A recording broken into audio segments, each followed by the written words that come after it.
Muzyczna jesień w TVP Kultura.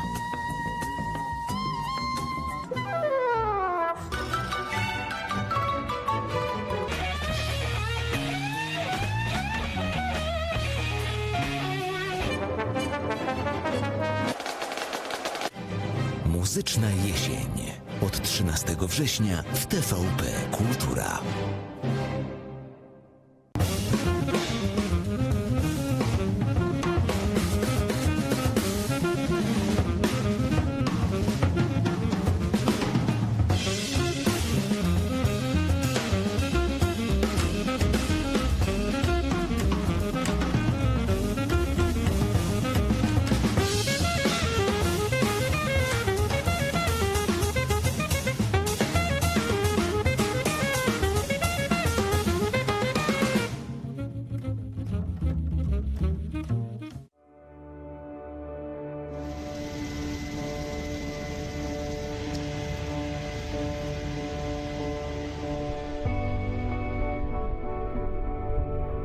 Wszystko zaczęło się w tarnowskiej kuchni. 3 kumpli z podstawówki, którzy złapali piwowarskiego bakcyla. Decyzja o skoczeniu na większe gary była dość szybka. Po bliskich browarach zaczęliśmy ważyć nasze piwa. Początki nie były łatwe. Dopiero pan i pani uczynił nasz browar rozpoznawalnym. Mawiają, że to jedna z ikon polskiego kraftu. Ważymy głównie nowofalowe piwa z rodziny IPA, ale też klasyczne pilsy i Belgii. Bardzo staramy się, by nasze portfolio pokazywało bogactwo piwnego świata. Nasze piwa są cenione, ponieważ od samego początku trzymamy się wiernie zasady ważymy co lubimy. Codziennie doskonalimy nasz warsztat, bo chcemy ważyć piwa na światowym poziomie. Ogromną radochę z tego, co robimy, daje nam partnerstwo z browarem Za Pan Brat. Michał i Przemek stworzyli świetny zespół i fantastyczną atmosferę pracy. Myślę, że nasza relacja jest bardzo unikatowa. Naszym marzeniem jest niewielki browar w Tarnowie, który będzie przedłużeniem tego, co już stworzyliśmy z Za Pan Braćmi. Tres complete. Nice bit of smoke.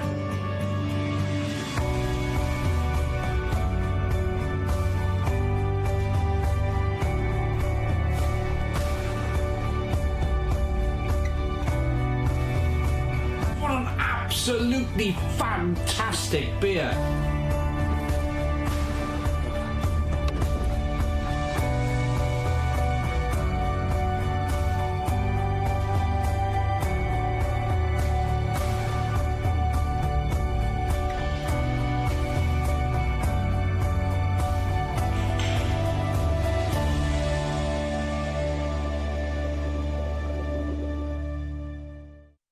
Piwo o nazwie Amok. No mój Boże, ale wszystko tu jest.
Hey.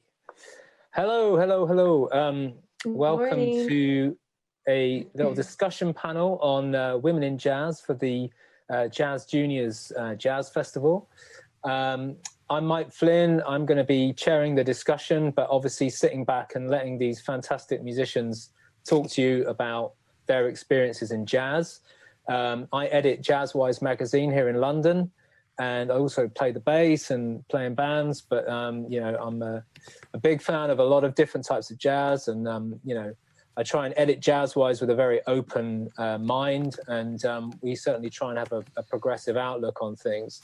And I think we should all sort of introduce ourselves. So Aga, would you like to go first and just... Sure. Yeah, my name is Aga Derlak. I'm a piano player from Poland, currently living in the US, traveling around the world. I released 2 albums with my music, and I'm super grateful to be a musician and share my music with the world. Excellent. Georgia, would you like to go next? Hi, I'm Georgia Mancio. I'm based in London, also rainy London today. I'm a vocalist and a lyricist. I'm about to release my 8th album because I've had lots of spare time in this lockdown. Great. And I write with Grammy-winning pianist and composer Alan Broadbent. And my most recent album won the Best Album Award at the 2020 Parliamentary Jazz Awards, and that was called Finding Home, with a British pianist and composer, Kate Williams. Excellent. And Sunna, hello. Yeah. Hey. I'm a jazz pianist living in Iceland. I also directed the Reykjavik Jazz Festival for 5 years, and I'm a concert promoter here in Iceland. And I have released, I think, 11 CDs. Wow. And I serve on the board of Europe Jazz Network. Fantastic. So that's brilliant, because you're all in different stages of your career. You're all doing different things.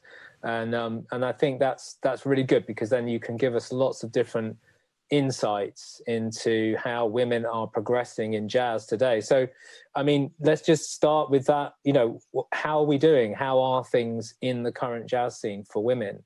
And anyone can grab that and go for it. So, who would like to talk about that? I can start because I was during the pandemic, I was doing some research. I mean, I was super interested in this topic about women in jazz, about feminism, about the history of women in jazz. And I was yesterday I was listening an interview with the director of the documentary about Mary Lou Williams, which is a great documentary, and I watched that maybe half a year ago.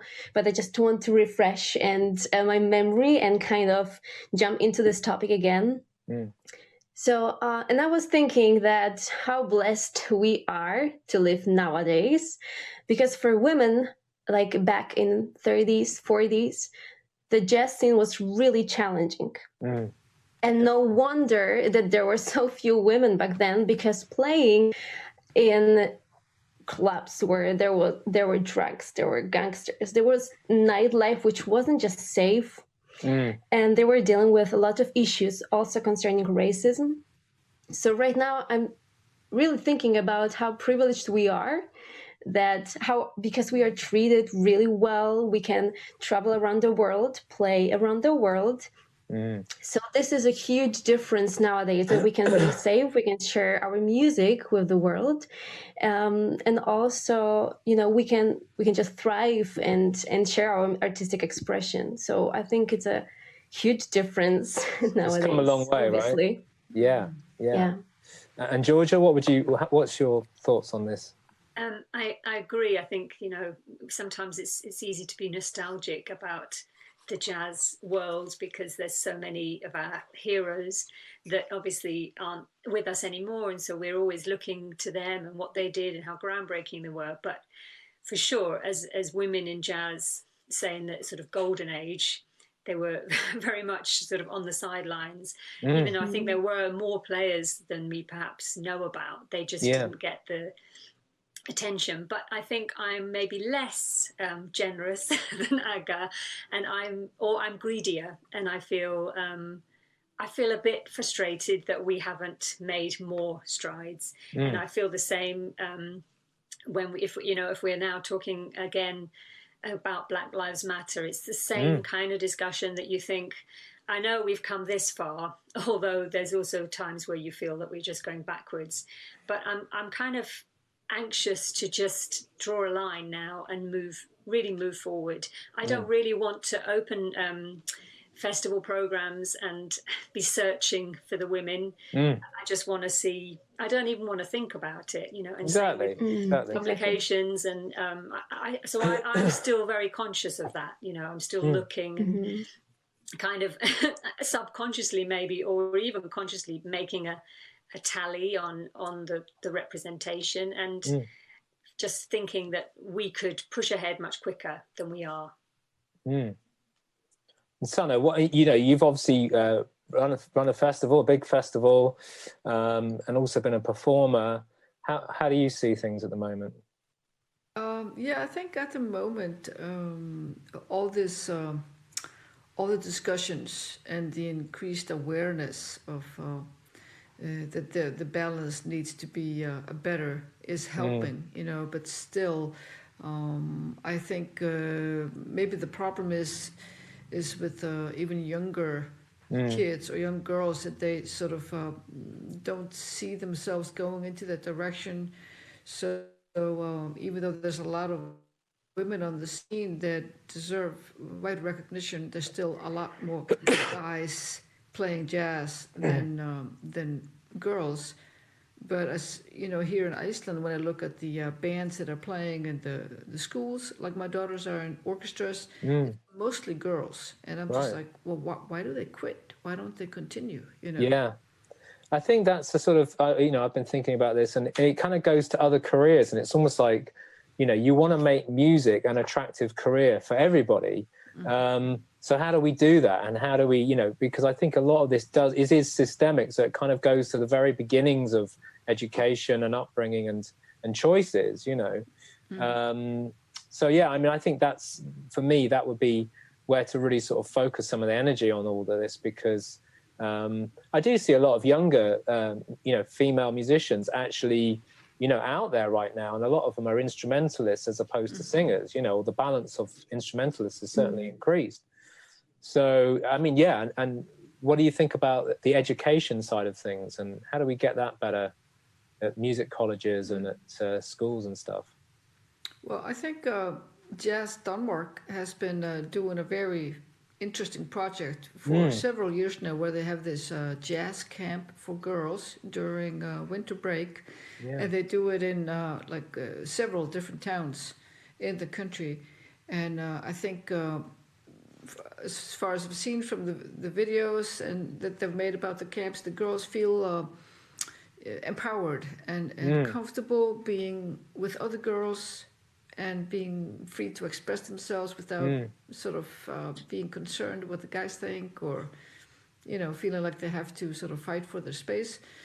And Just Northern UK has also been doing a camp similar, I think, inspired by the Danish camp. So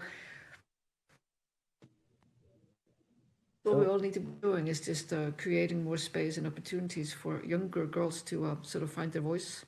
Definitely. Yeah. And Aga, do you have any thoughts on this? On education? Yeah. I think in Poland, education is, of course, open for women and men equally. There is no doubt about that. And education is on a very, very high level, especially on certain music universities. And about empowering, about those differences, and about your frustration, Georgia, I was thinking about that. On one hand, the issue that we are struggling with is that there are not so many, although nowadays there are more and more, but before they weren't that many examples of women in jazz. So the reason, I mean, not the reason, but the result of that, younger girls are not very prone to pick this path of career. So, for example, when I was young, so it will be a little bit of my private experience, I mean, personal experience. When I was young, I was really dreaming about being jazz pianist, but I didn't see any example. And it was a time without YouTube. like 90s, beginning of 2000, without YouTube, without internet. So I didn't have this example. So I changed to flute actually, because I didn't have this motivation. Like I didn't see women in jazz. But nowadays everything changed. So I think I don't feel frustrated anymore about that, because I can see that the world is changing. There are a lot of women actively performing on the jazz stage all around the world. There are also women bands, and I think the world is struggling a lot in order to bring the attention to them and kind of lift them up. But the struggle here is that usually when somebody is in a minority, tends to draw a lot of attention, and because of that, we tend to draw ourselves. You know what I mean? That if we are going to empower women, like in terms of we are going to talk about them all the time and say now it's our time to win our battle or kind of compensate for our past, I'm afraid that we are going to draw some lines between men and women. And I personally, this is my also perspective of feminists in general, that our power is to coexist and be together and support each other. You know what I mean?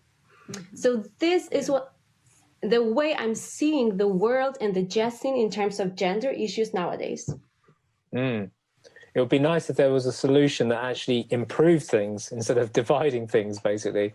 Yeah. I mean, Giorgio, do you want to come in on that? Yeah, I mean, I agree. I think what we really need, and it is the same as what's happening with Black Lives Matter, is you need the counterparts to do their part. You know, you need the men in jazz to speak up.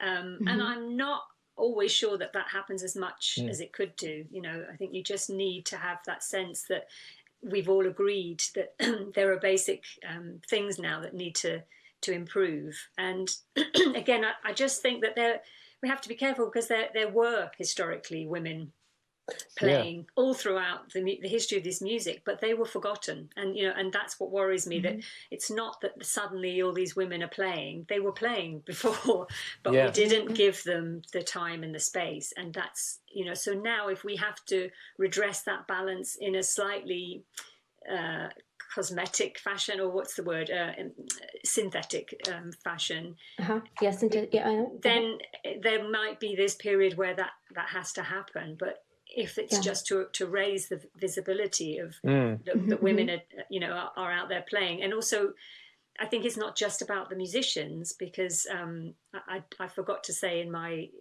introduction, I also produce events, and I ran an international voice festival for 5 years called Revoice, and more recently a different type of festival.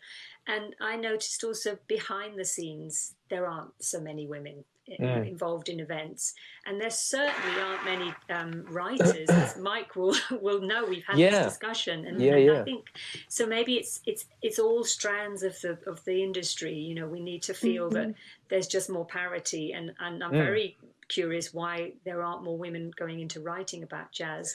And I wonder if it's a similar thing to what Sunna was saying about education, that women might not feel so comfortable expressing a strong opinion about, you know, maybe a male musician's album or gig or whatever. And, you know, we need to make sure that there's a safe space, I guess, for everyone to share the opinions. Yeah, absolutely. Sunna, do you want to comment on this, and I can come back in a minute?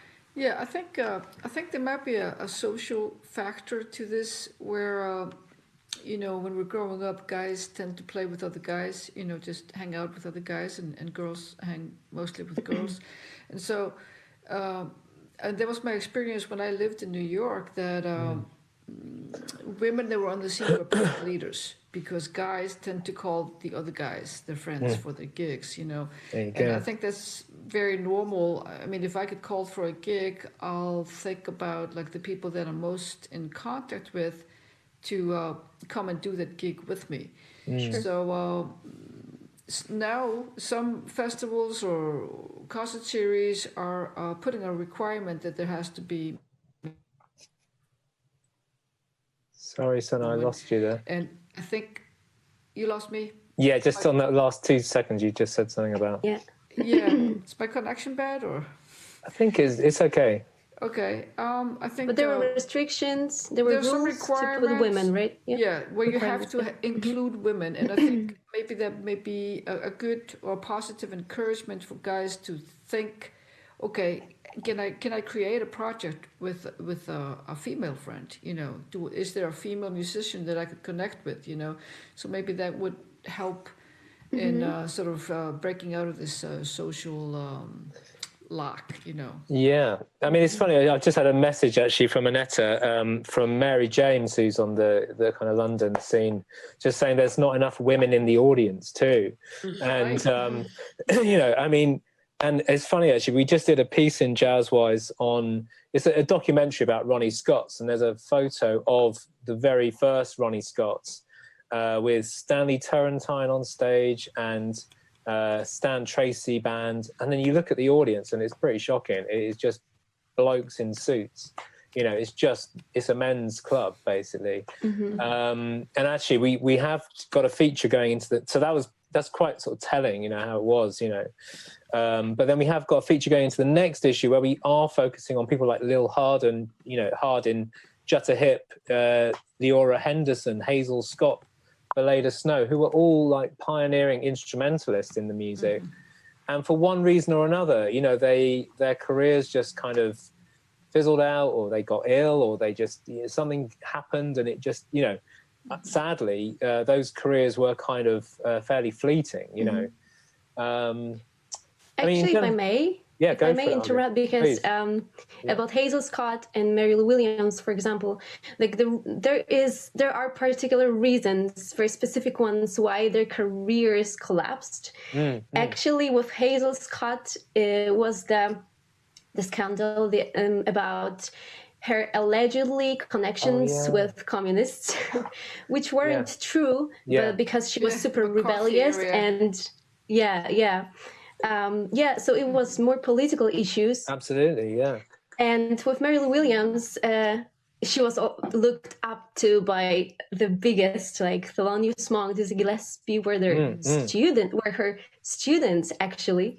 Amazing. But the timing wasn't right. As far as I remember, watching this documentary about her and doing some research about her, the reason why she is in the shadow, although she was kind of pioneer in jazz, and she was a teacher of the biggest bebop musicians, was the timing, because she wasn't recognized as a modern pianist. She was more recognized as a old school pianist. But actually it was very surprising, maybe not surprising, but surprising that actually women were in the foundation of the jazz, like in the very foundation of jazz, and there were teachers. So this is something really, really beautiful. They were rebellious as well, very much, and there were teachers of those biggest bebop musicians. So absolutely.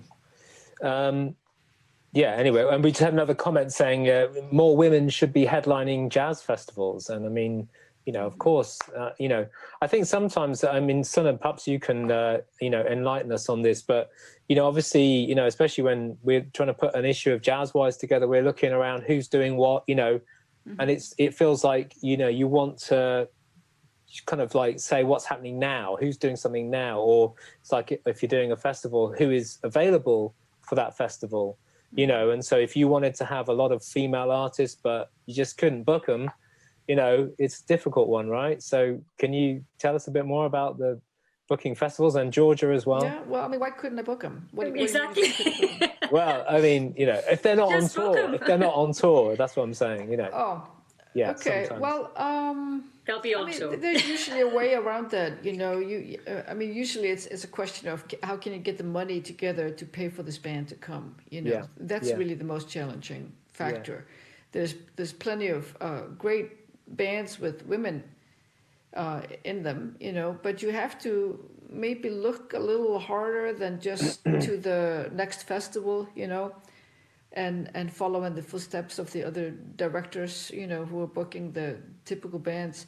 I think if you maybe just look a little harder and even ask, you could ask each of us to recommend, a female musician, and I'm sure we can all just name like 5 great women, that would be interesting, for a festival to book. And in Europe, a lot of bands can get some sort of travel support from home if they're going to play a festival, and so I don't think it's as hard as people like to think it is. Interesting.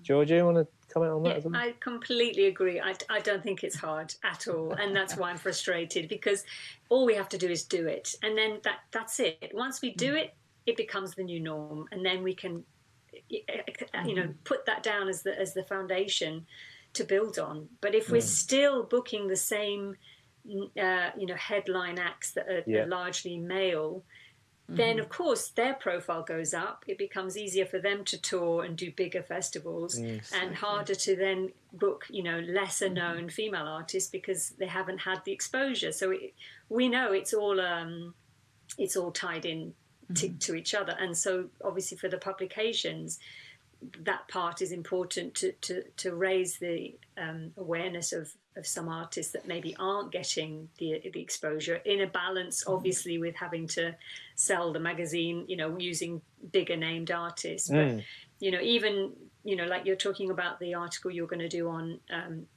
artists who aren't around anymore. I mean, even that I see so often.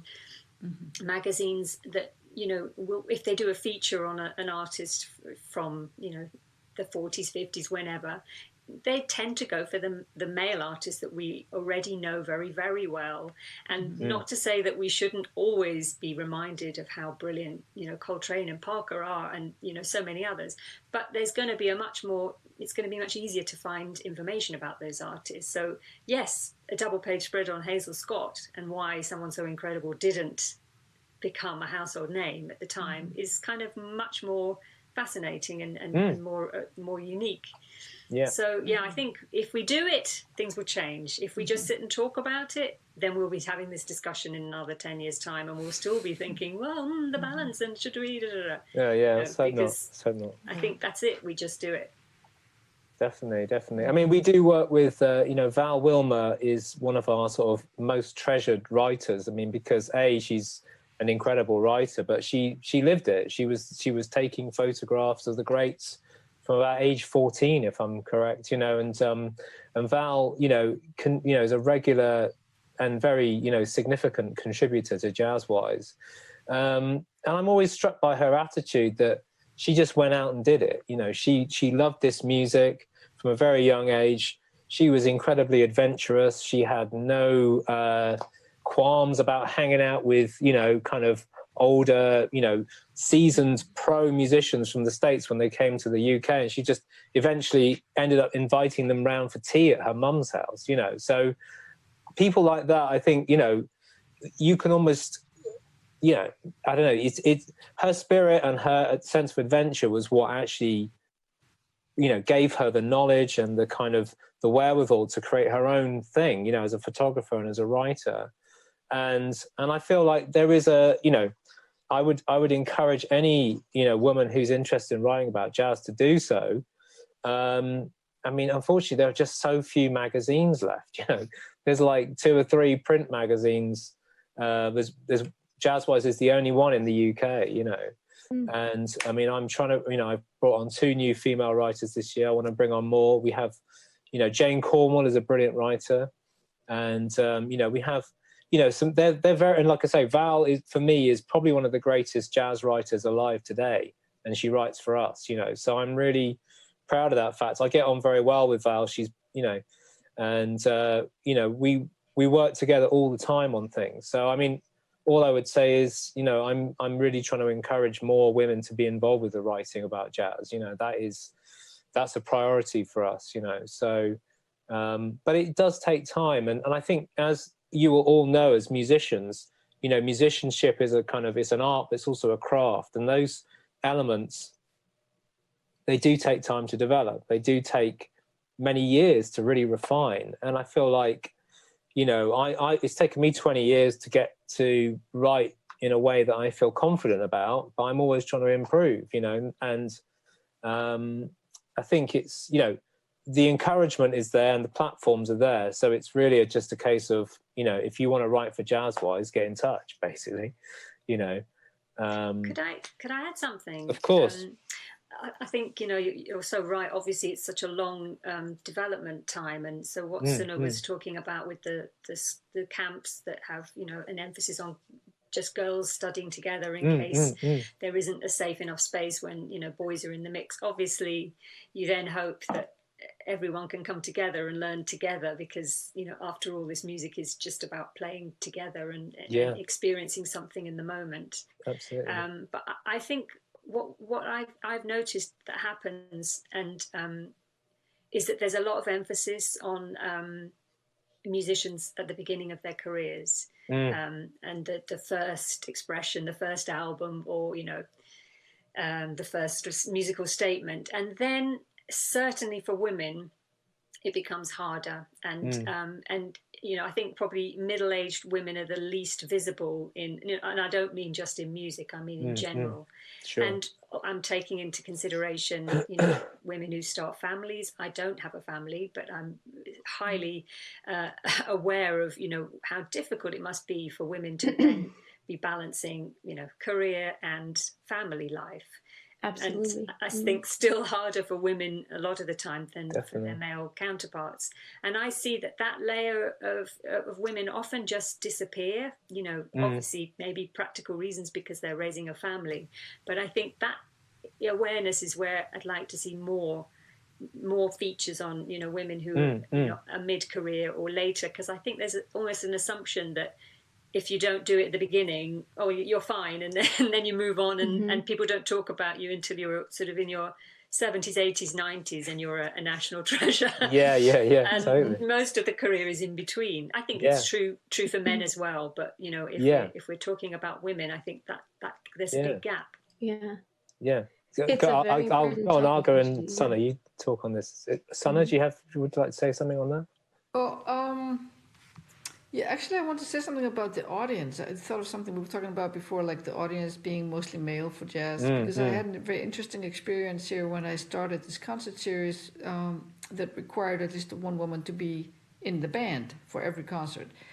And what happened, I mean, I was kind of hoping that I would be encouraging the collaborations between the genders, but what happened is that these female groups got formed, or like two or three girls got together with one guy, you know, playing, and then mostly women were in the audience, and it was so like clear, particularly in one concert where we had about like 50 or 60 women and 2 guys, and we just sort of laughing about this kind of during the concert, because it's also that at least in Iceland, the women tend to be the ones that buy tickets to cultural events, and then they just tell their husband, like, "Hey, we're going to the theater, or we're going to this," and they tag along. Come with me. You know? So no, I think, really, you know, female performers attract also female audience members. You know. I totally agree. And I mean, funny enough, the first time I went to Norway, actually, many years ago, I went to Nat Jazz in Bergen, which was it's a beautiful festival. And there was some pretty avant-garde music going on one of the first night. And actually, I was so amazed at how mixed the audience was. I mean, and really, it was like young people were there. There were groups of like 2 or 3 girls, women on their own or whatever, just no guys in sight, just having fun, listening to this, you know. And it was almost like the attitude to the culture was that let's go and experience something new or different. I think perhaps what I've seen, certainly here in London, in the last few years, we've had this London explosion of jazz and all this stuff, you know. And as Georgia rightly points out, you know, it's a young scene, so it's got lots of attention. But I think the audience doesn't have the historical baggage that maybe the jazz audience does. So you see a lot more women there. There are women on stage. There are like dozens of women in the audience.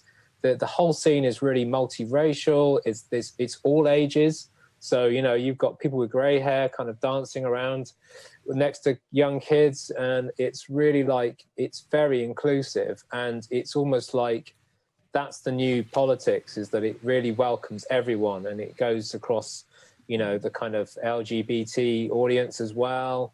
So it's a really different scene to maybe the one that Georgia and I maybe have experienced for the most of our lives, you know. So I think things are changing, and I just think that sort of the male-dominated sort of era is perhaps fading, but we can certainly do our best to sort of speed it on its way, if you like, in a positive way. Obviously, we, you know, those loyal jazz fans, they support the music and they support artists, and I think it's just about educating people, really, right? You know, so, you know, but you know, anyway. It might also be interesting to do a story on female jazz performers that also have a family and how they juggle, you know, career and kids and all that, you know. Definitely. It's a challenge, you know. Yeah, totally. You know, I mean, I'm a dad, you know, we have 2 kids. And, with your kids when you go touring. Yeah. Yeah, I saw beautiful pictures of Jerry Allen with her kid in her bag in the backpack or something like that. So it really got me. But it really got me thinking that it's really challenging to choose this career because of the family. And and I've never talked about that. That's why when you, Georgia, spoke about that, I felt that this is something that we really need to talk. Yeah. Yes. Sorry, I'm just getting some other comments here. I think maybe as well, it is amazing. I think this, like Mike was saying, the younger scene and the audience, the change in the audience.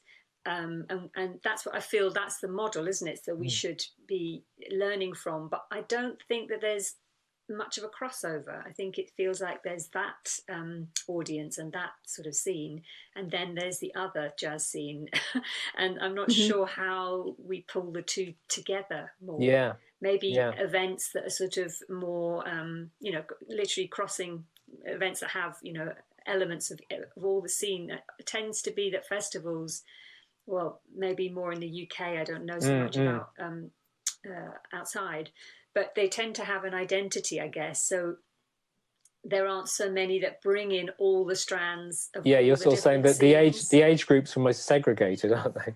Yeah, almost, this is the young people's night. Come to the young people's night. Yeah, I think maybe more than before, because when I started, I always was, you know, amazed at how, as an inexperienced player, you could ring up the most experienced players and, you know, ask them to do gigs. And that's how I didn't go to college, so I learned by playing with the best players and just learning on the job, you know, in a sort of old-fashioned way. And I don't know if the college scene has sort of changed that a little bit now, where people tend to come up in their peer groups and form bands that way. And then, as Sunna was saying, the social element, you know, and whether we are crossing the generations as much as we could be. And what we learn from that, you know. Definitely. Any thoughts on it? I mean, I always, you know, I love it when, you know, an older jazz musician has young players in their band, you know, and it always, that's just, for me, that's the kind of ultimate, you know, obviously be great if there's some, you know, women in there too, you know, obviously, but it is that kind of, I mean, you know, Elena Pinder-Hughes is a phenomenal flautist, you know. And I mean, basically, the last time I saw Herbie Hancock, she was like the main soloist, and you know, she really set that gig on fire. It was amazing, you know. And you know, so again, that sort of mentoring thing of the older musicians. I mean, it's we kind of need to build on that. I think a bit more, like you say, Georgia, to bring those generations together. You know, definitely. Absolutely. So, I mean. Let's. I mean, I think, you know, obviously, I'm really happy to keep sort of talking on this topic in terms of how we improve things. But maybe we could just, because I was thinking, obviously, we're also this festival is for young musicians, and perhaps we've got a little opportunity here to talk about career development and maybe give some advice or some thoughts on, you know, some do's and don'ts, those kind of things of like what makes an artist sort of stand out, or how do you develop your voice? And which I think you know, I think that's quite a hard thing to do, but from my point of view as an editor, I love artists that have a strong voice, that have a clear vision or a personal approach to the music, because we all know that everyone can solo for days now. So it's like, what are you going to do after you finish that? You know, as Miles Davis said to Coltrane, you know, just take the saxophone out of your mouth. You know, how do I stop soloing? I can't stop soloing. So I mean, yeah, and I think, you know, I love all of your projects, and you know, I was checking all your different, you know, things out, and I think you've all got a really unique approach to how you make music, you know. So, you know, and so from the point of view of like looking at these younger generations coming up, it's quite hard to do that. So maybe we could just talk a little bit about, you know, and from a female perspective, you know, what, you know, perhaps what your insight is, you know, to doing that in a good way, you know. So Aga, do you want to kick this off? Sure. I have many thoughts about that, and it's really difficult to just say in a few words how to create your own voice, because I had a great but a very long journey in order to really experience what is this voice. And I've been traveling. I used to live in Panama teaching, and also my work as a teacher also developed me a lot.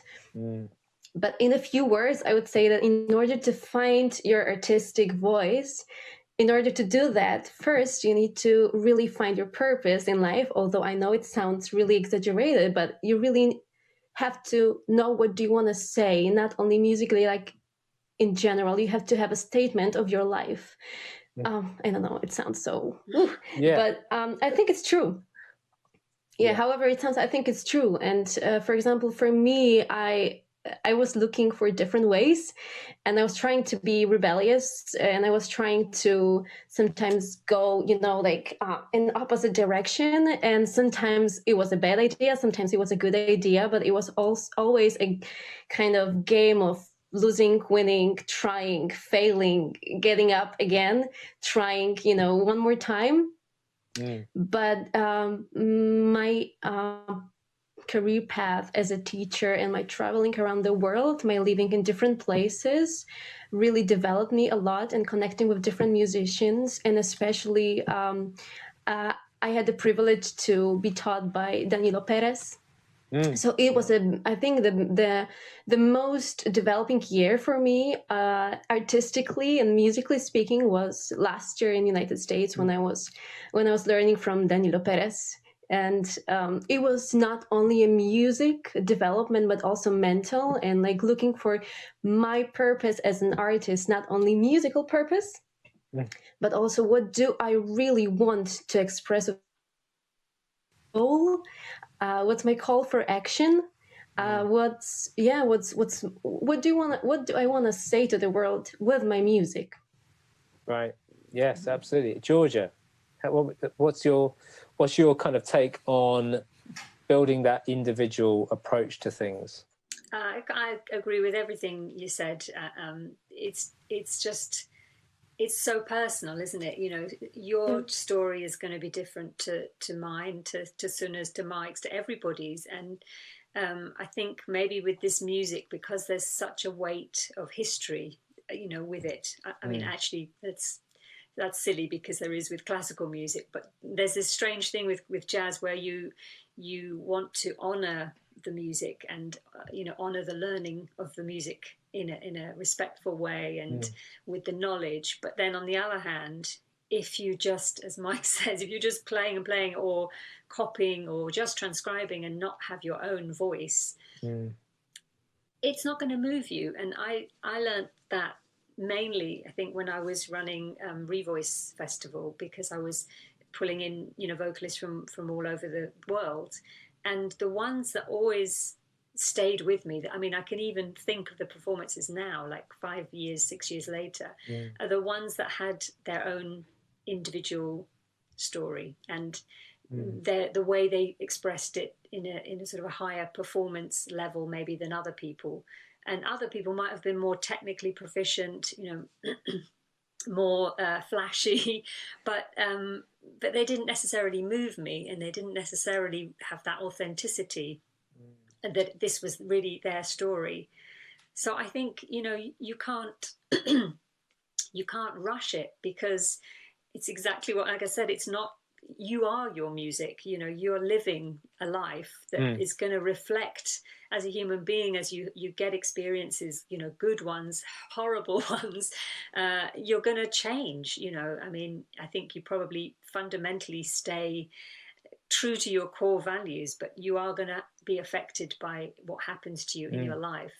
And if that doesn't come into your music, I think that's a shame, you know. And personally, my music now compared to where I started 20 years ago, it might not sound so different to somebody on the outside, but to me it's moved a lot, you know, for someone who is singing very much in the jazz standards tradition and, you know, thinking that was my thing, and now I'm writing more original music than singing other people's. I'm a lyricist, not a composer, and that's become such an important part of, you know, of expressing my story, because I want to express it through my own words, and write about experiences that are, you know, bang up to date to me, because that's going to make me different from anybody else.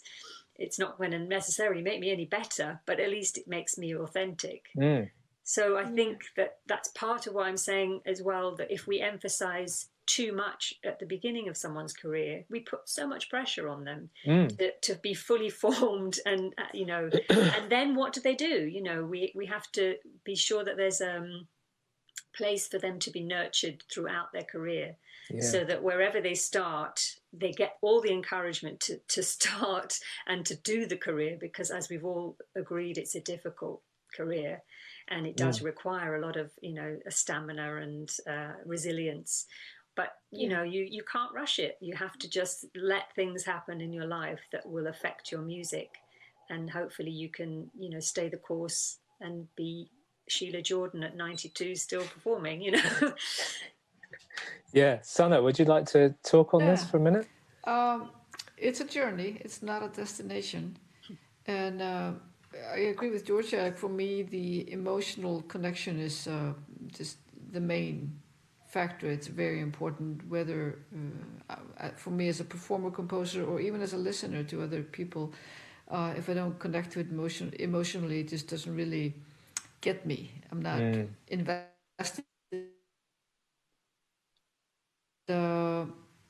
So I think, you know, as you're always going to be influenced by your surroundings and by the people around you, the scene around you, you know, so what other people are doing. But it's important to try to follow your heart, you know, and not sort of cave into the pressure of sounding what you think other people want you to sound like.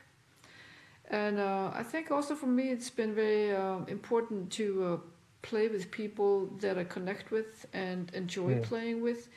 And, you know, when I was in New York, I played with some very great players, but they were not easy to get along with.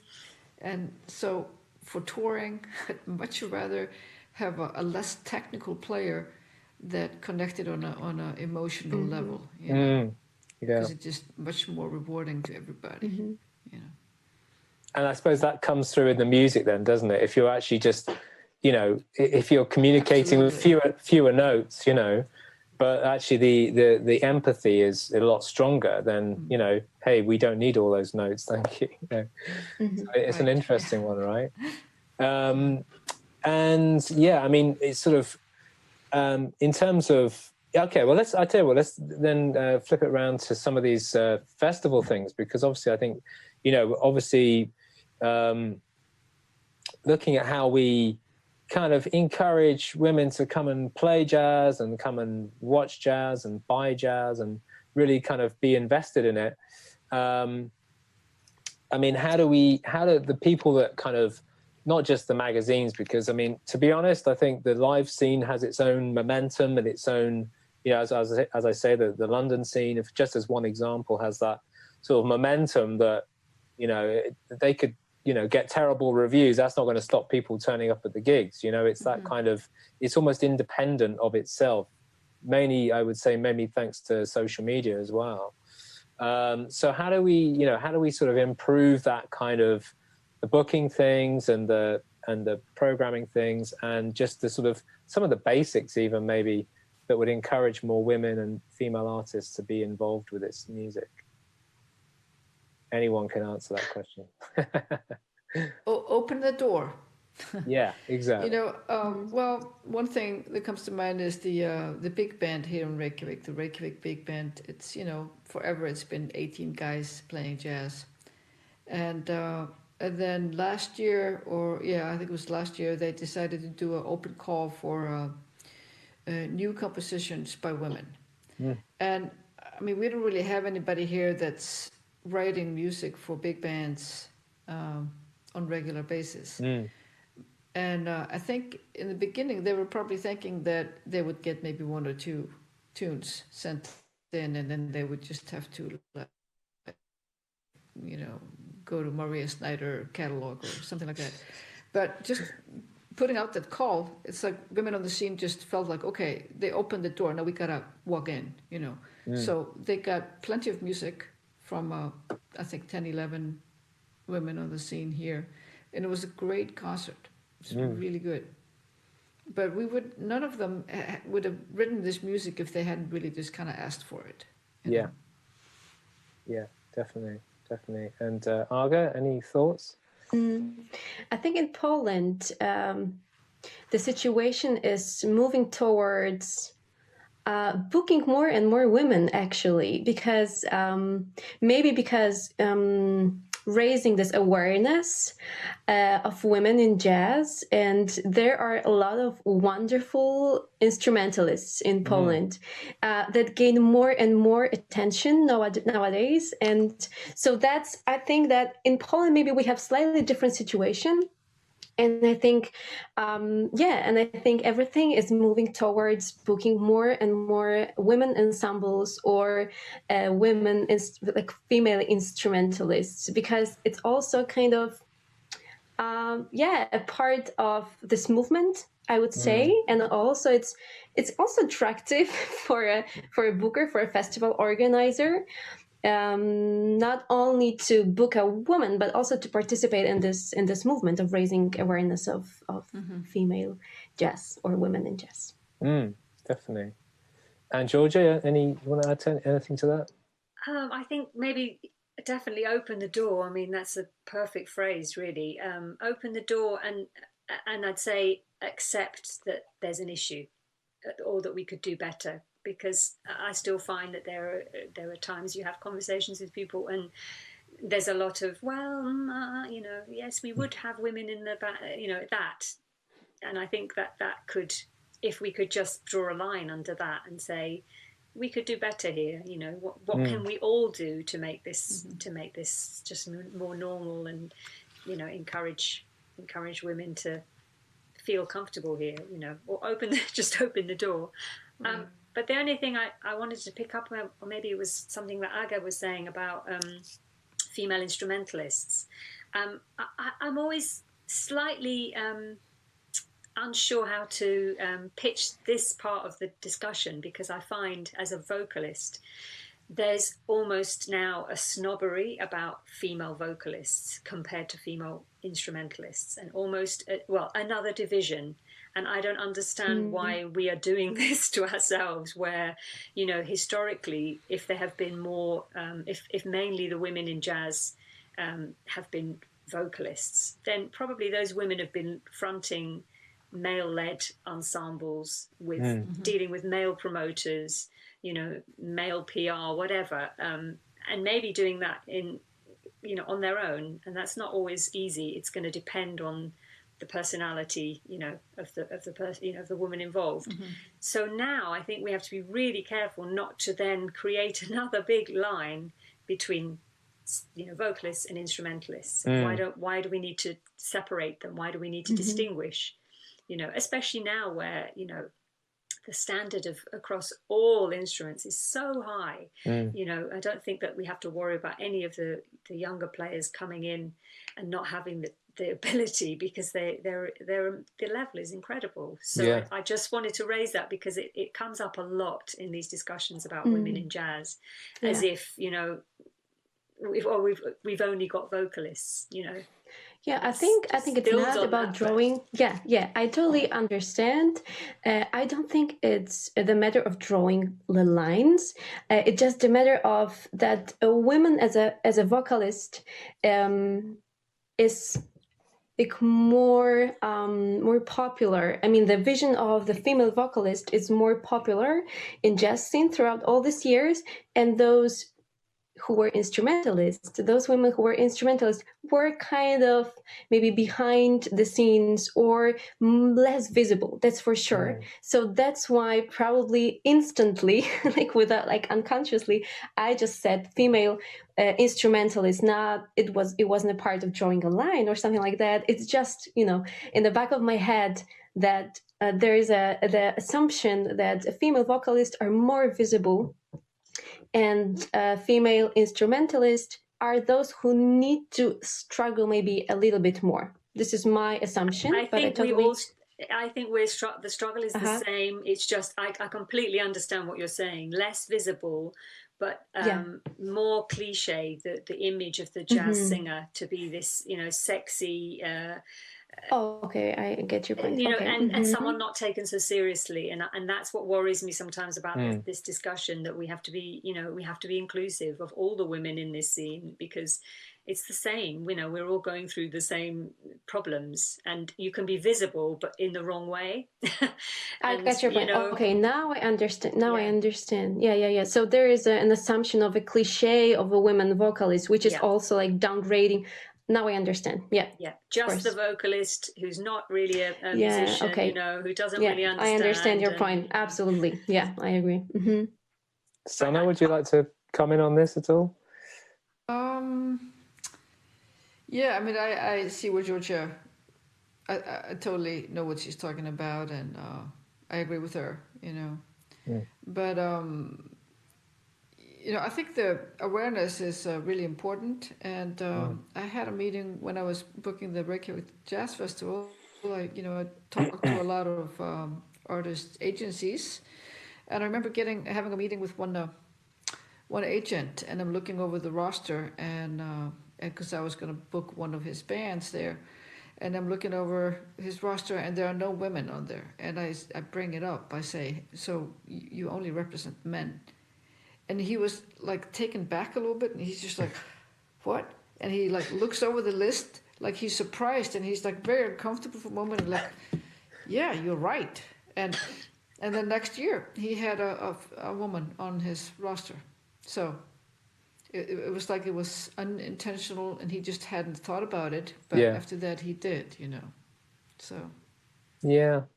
It's interesting, isn't it? I mean, I mean, just thinking about some of the instrumentalists and how they're sort of presenting themselves. Maybe like Nabaya Garcia is a very good example. You know, has a very confident image, and it's almost like that's what you know, the female vocalist has suffered from those kind of cliches, I think. And maybe there's that parity of presentation now where we're sort of blurring all the lines, and actually, you know, I mean, as someone who is on the receiving end of like endless emails saying feature me, etc., all I want to see from an artist, doesn't matter if they're a man or a woman, is confident, clear, professional presentation. I mean, that's like, it's sort of fundamental, really, because even if I'm going to write the smallest of news items, I might need a picture. If you've got terrible pictures, I can't use one, you know. It's really basic stuff, you know. So I think, you know, women are now in a great position to actually control how they're portrayed and how they, you know, you get the photographs that you want, you send them to the editor. You don't leave it to chance, you know. You don't sort of hope they find on a Google search some photo of you at a gig or something. Do you know what I mean? It's that kind of thing of putting all those things in place and basically giving them to the media and to your audience, actually. You know, it's more about communicating with the fans, really, I think, because they're the ones that buy the tickets, and effectively you build that relationship with. So again, you know, the jazz audience is maybe a parallel discussion to all of the things that we have to deal with as professionals, you know. Am I just getting... Okay, I'm getting... Ros Rigby's jumping in here. Great. Sunna is right. There is a role for agents here as well to include women musicians on their rosters. So, you know, Yeah, you know. Okay, we are coming quite close to the end of things now. We've got like about 5 minutes. So I don't know if any of you want to kind of leave a parting thought with those who are listening, or where do we go? What would be great in like 5 or 10 years' time? What would you all like to see in terms of women in jazz? And maybe anyone can go first. I don't mind. I'll go. I would like to see that we don't have to talk about women in jazz. Yeah. That Exactly. term doesn't exist in jazz. Yeah. Mm-hmm. Exactly. Aga, what are your thoughts? Yeah.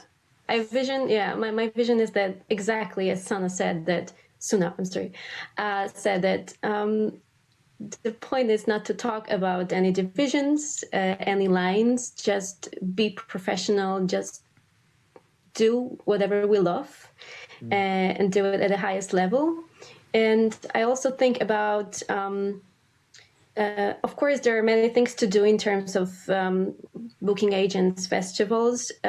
But from my perspective, because I'm not involved in this music business area, what's my perspective on that is that I'm trying on my own, trying to be a good example. And, and I think this is universal rule for everybody, just to set a good example for other people, and just to be as professional as possible and to look for, search for this voice, to have something to say, because at the end of the day, this is the most important thing, even more important than gender and any other issues not connected with the music. I think the own voice, strong voice, that wants to really say something important to the world is the most important issue here.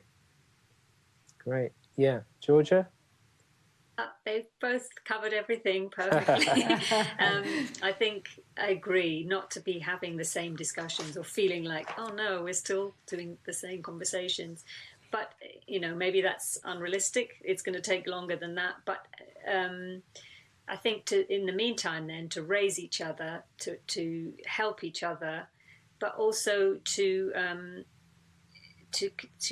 create a space for different type of people, because some people are going to feel very comfortable pushing themselves forward, and some people aren't. So you have to kind of accept that just because your reality was such and such and such, for instance, even Val, because she was comfortable to be in that situation in a male-dominated world, that's not going to be every woman's experience. So we have to accept that. But I think it's really just accepting that there's a conversation here that we could do better, and have.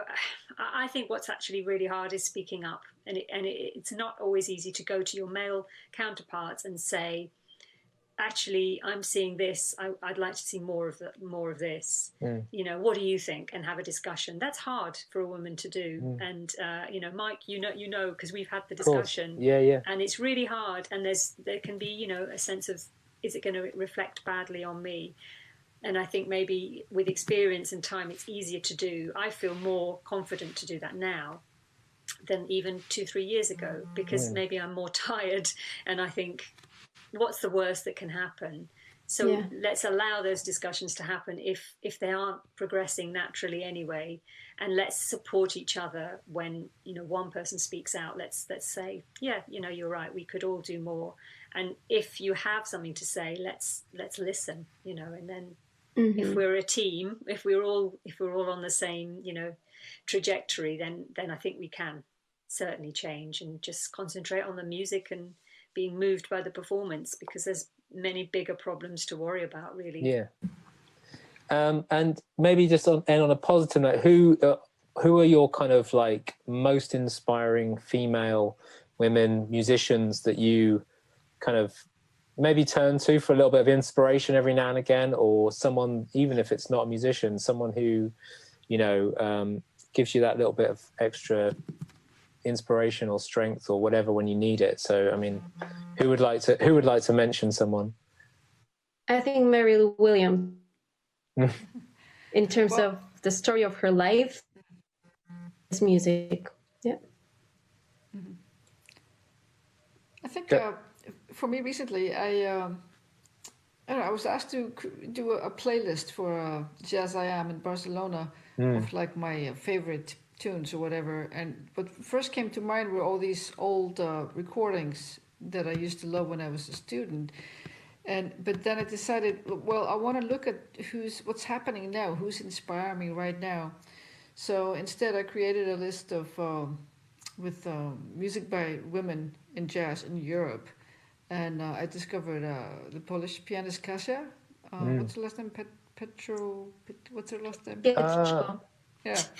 And Julia Hülsmann, the German pianist, great. Hanna Forsberg from Norway, Hildegunn Oise from Norway.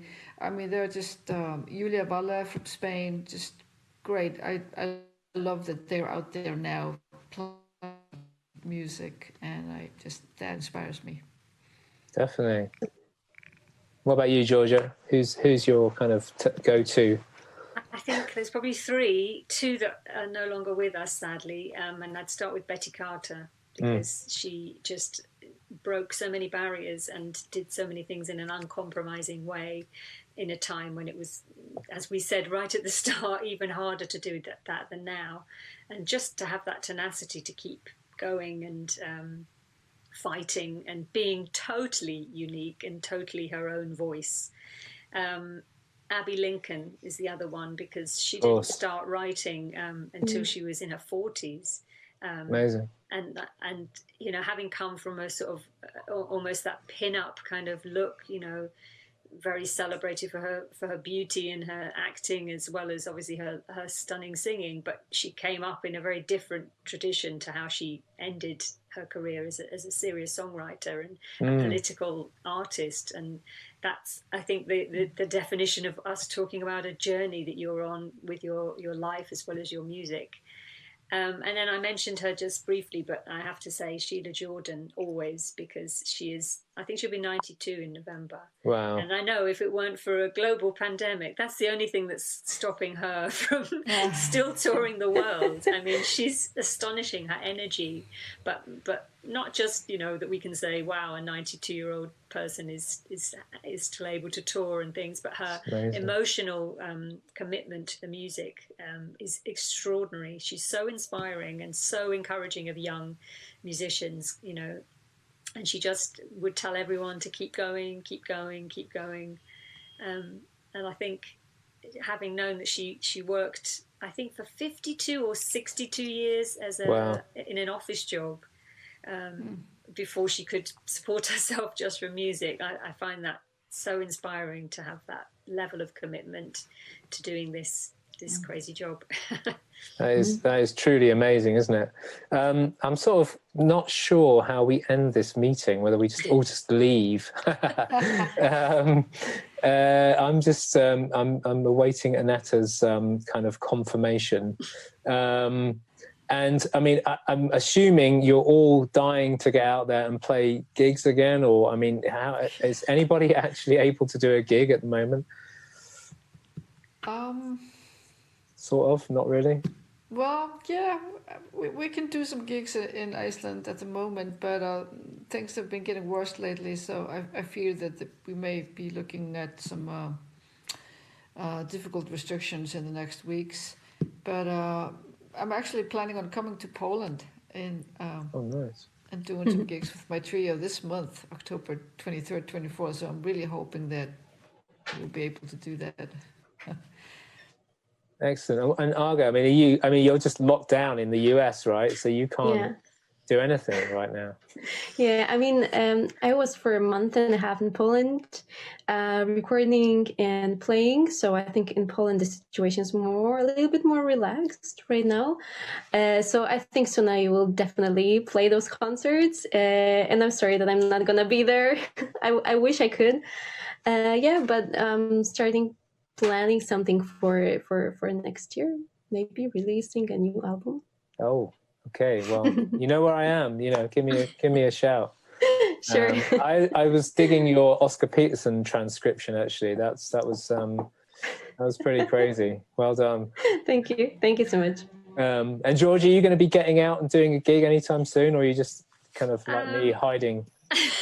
I've done a few things, but you know, it's definitely slow, and I think that we're going to be in for a long term with this. So I actually find it quite difficult to re-engage and then disengage, and you know, you get so excited about playing, and then when you have to just lock the door again, it's quite hard. So I've tried to focus on things that haven't been so dependent on playing live, like finishing an album, and also going to release a book with Alan Broadbent of all our songs, because we've written about 30 now, so we're going to publish a book. And you know, we can't, it's the first time in 7 years that we haven't been able to play live together, so at least it's something to keep the partnership going. But definitely I guess just that we will have to stay positive, that you know, even if we don't play for some time, it's not the end of our world. You know, we have to just wait until it's safe to do so, and you know, we'll have a lot to say when it is. Well, this is the thing, we're all building up some